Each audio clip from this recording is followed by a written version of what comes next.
Oh, querido. Senador Cajuru, o dedo na ferida que Vossa Excelência está colocando é algo que está tirando o meu sono nos últimos dias. Hoje mesmo estava conversando com a minha esposa sobre isso. Há algum tempo eu tenho preparado um material e a gente tem que ter muita cautela para não cometer injustiças, como bem colocou o senador Paulo Paim. Não se trata de julgamento de ninguém. Sim. Mas a gente vive um momento, e eu sou chato quando eu me refiro aqui várias vezes, colocando que nós precisamos, o papel dos novos senadores, dos novos deputados, é aproximar a população dessa casa, do Congresso Nacional. Claro. Eu não me canso de dizer, senador Cajuru, que nós temos uma oportunidade de ouro, porque nunca, pelo menos desde que eu me entendo assim, por gente,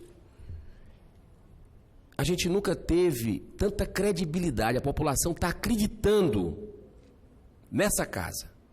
Começou com a quebra do continuismo, né, que vinha aqui com a eleição do Davi, renovou as esperanças de mudança.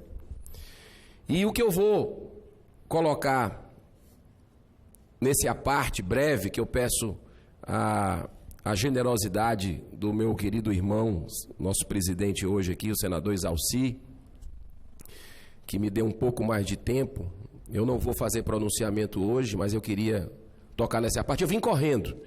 Quando eu vi que Vossa Excelência estava falando desse assunto, eu estava lá no gabinete com as reuniões, eu disse, não, eu vou, porque eu gostaria de falar também sobre isso, porque hoje eu amanheci com alguns dados e que eu estou preparando para fazer um pronunciamento maior, com mais riqueza de detalhes, mas eu gostaria de, não é colocar dedo em ferida, mas eu gostaria de dar um aperitivo aqui a Vossa Excelência de assuntos que nós, senador Paim, Álvaro, Confúcio, Exalci e muitos outros. Claro. Porque a gente percebe que esses que estão trabalhando agora, muitos outros colegas, e que têm esse sentimento de que nós precisamos cortar na própria carne. Eu acho que é o sentimento predominante. Sim.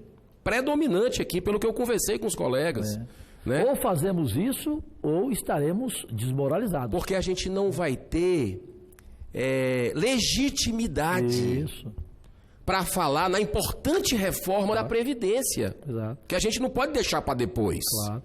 O Brasil precisa dessa reforma, mas a gente precisa fazer uma reforma também aqui, no Senado Federal. O Senado Federal, ele consome, falando da nossa casa, não vou falar hoje de outros poderes, estou falando da nossa casa. Eu falei hoje do Executivo. Do Executivo, Semana que vem eu vou falar de Câmara um pouco... de Vereadores, governadores, prefeituras. Vamos falar de todos.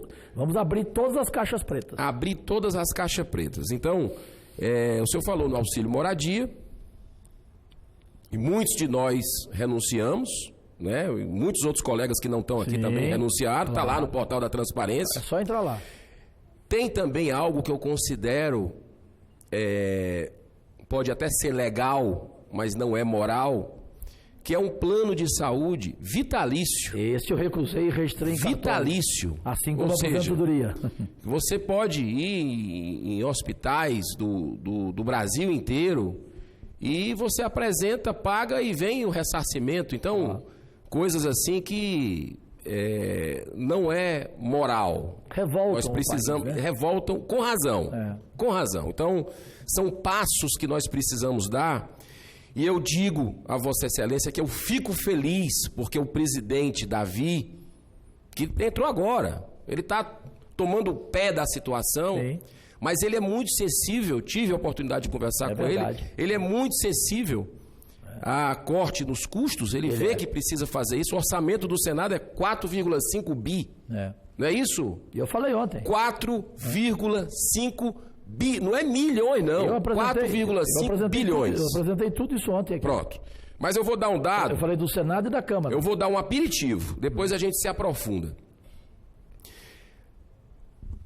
Para que a população entenda, nós sabemos aqui, eu estou chegando agora, não sabia disso. Quando você junta 3 senadores de um mesmo partido, você faz uma liderança.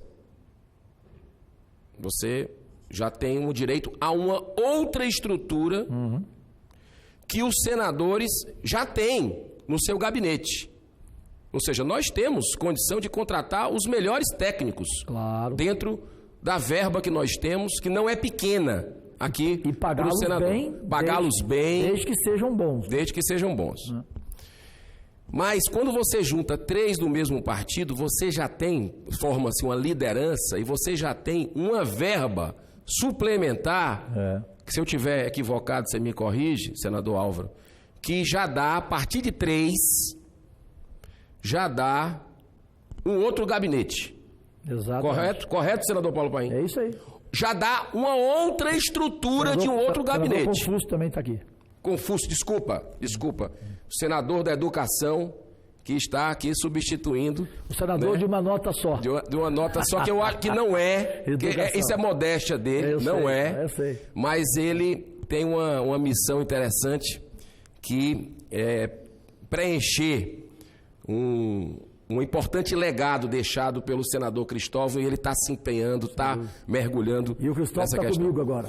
E o Cristóvão é seu assessor voluntário, assim como é Luísa Helena, um outro nome brilhante. Mas voltando, para encerrar, viu, presidente? Desculpa eu me alongar um pouco, mas já dá uma outra estrutura. Você juntando 3, você já dá uma outra estrutura para você poder contratar mais até 50 funcionários. Sim.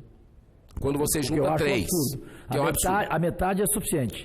Eu tenho a metade, juntando Goiânia, o escritório, com Brasília. Eu também adotei essa linha, da metade. Mas deixa eu colocar uma coisa para fechar. Você precisa, para fazer um bom mandato, você precisa ter uma boa equipe, uma grande equipe. Claro. Mas não 50, na minha opinião. Exatamente. Mas tem um outro detalhe interessante.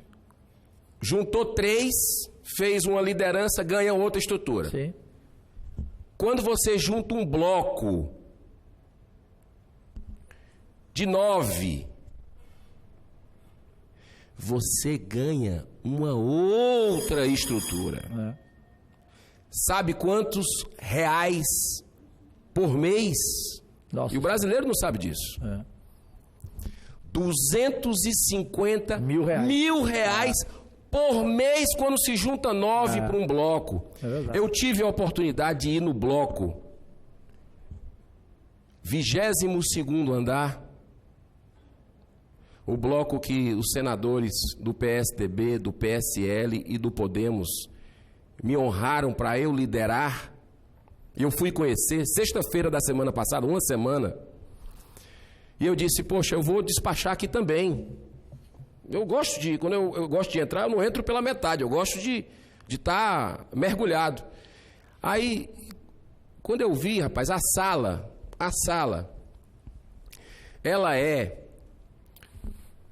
Uma quadra de futebol. Olha, não, muito pelo contrário. Menor? Ela não cabe. Ela não cabe 20% das pessoas que a estrutura demanda de 250 mil reais. Essa de bloco, Vossa Excelência fala. No bloco. Pensei que era no bloco. Vizinho lá, no mesmo andar do senador Paulo Paim, sim, tem a sala da liderança do nosso bloco, que não cabe absolutamente essa estrutura. Então, graças à sensibilidade dos parlamentares do nosso bloco, nós conversamos, tivemos a oportunidade de conversar com os partidos, e a gente está fazendo um enxugamento, Parabéns. Né, na parte que nos cabe, e eu acredito que nós precisamos mergulhar em mais custos do Senado Federal. Eu tenho recebido no gabinete alguns funcionários da casa, né, que estão preocupados, né, porque A imagem que se passa para o país, né, nos últimos anos, é uma imagem que degrada os bons profissionais, que são a maioria. Imagem de farra do boi, né? Que trabalham e tudo. Então a gente precisa realmente encarar... Separar o joio do trigo. Precisa efetivar, e eu parabenizo Vossa Excelência pela coragem de sempre estar, não é de hoje. Desde o primeiro dia, você está se posicionando com coerência, abrindo as vísceras dos poderes, tanto executivo, legislativo e judiciário também, porque chegou a hora de passar o Brasil a limpo, né? E não é, a gente está inspirado por uma limpeza que está acontecendo, que é a Jato, que é a Lava Jato. Então, parabéns pelo seu trabalho, que Deus abençoe o senhor e proteja a sua família. Senhor presidente, o Cajuru, senador só um breve à parte, bem rapidinho. Só rapidinho. Girão, olha para a direita lá. Veja se a Carol, minha assessora brilhante, das melhores aqui, está ali a Carol ou não? Diga a ela, pergunte a ela. Ela ontem saiu no corredor comigo e falou assim: esse senador Girão é uma enorme surpresa aqui, eu gosto dele. Só isso para dizer para você. Bem, senador Confúcio, muito obrigado. Por favor.